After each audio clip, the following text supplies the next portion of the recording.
पित्रे ब्रह्मोपदेष्ट्रे मे गुरवे दैवताय च प्राप्याय प्रापकायास्तु நம ஸ்ரீநிதயே நமஹ.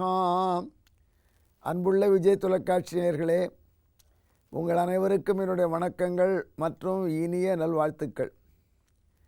அன்னை லக்ஷ்மி தேவியின் 1000 திருநாமங்களிலே நாம் இப்பொழுது 633வது திருநாமத்தை அனுபவிக்கப் போகிறோம்.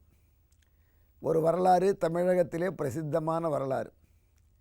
ஞானசம்பந்தருக்கு பார்வதி தேவி பால் ஊட்டிய வரலாறு.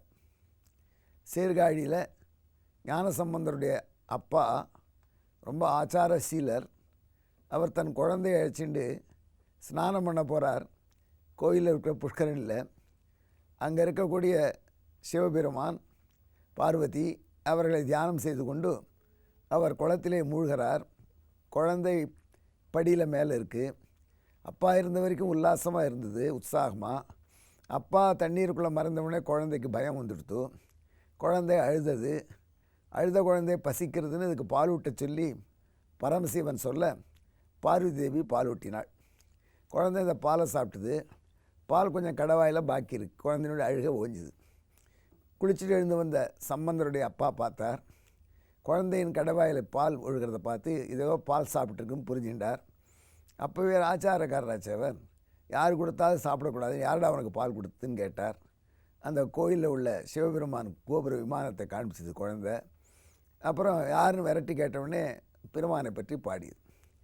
அதாவது பார்வதி கொடுத்த ஞானப்பாலை சாப்பிட்டு ஞான சம்பந்தர் என்ற பெயரோடு திரும்பினார். அவருடைய பிள்ளை என்று பெயர் பெற்றவர். இவருடைய தமிழ் கவிதையினுடைய மாண்பு சொல்ல முடியாது.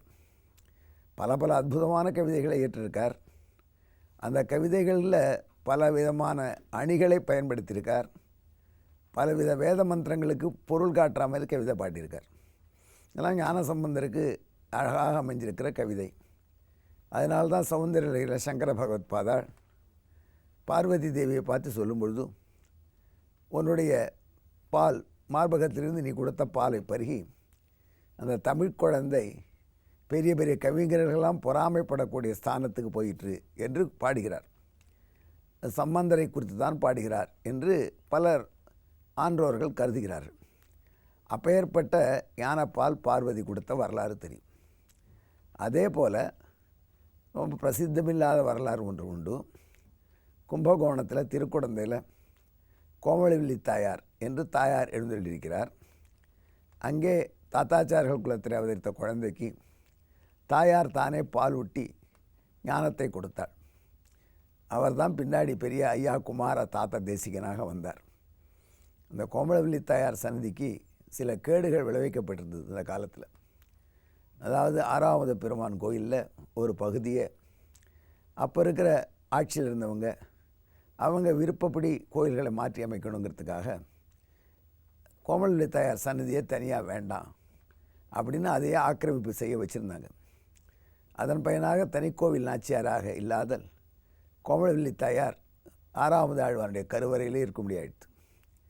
அப்போது இந்த ஐயா குமாரத்தா தேசிகன் ராஜகுருவாக இருந்து மெல்ல மெல்ல சீர்திருத்தம் கொண்டு வந்து கோமளவல்லி தாயாருக்கு மறுபடியும் முன்னை போலவே சன்னதி தனியாக இருக்க முடியாது செய்தார்.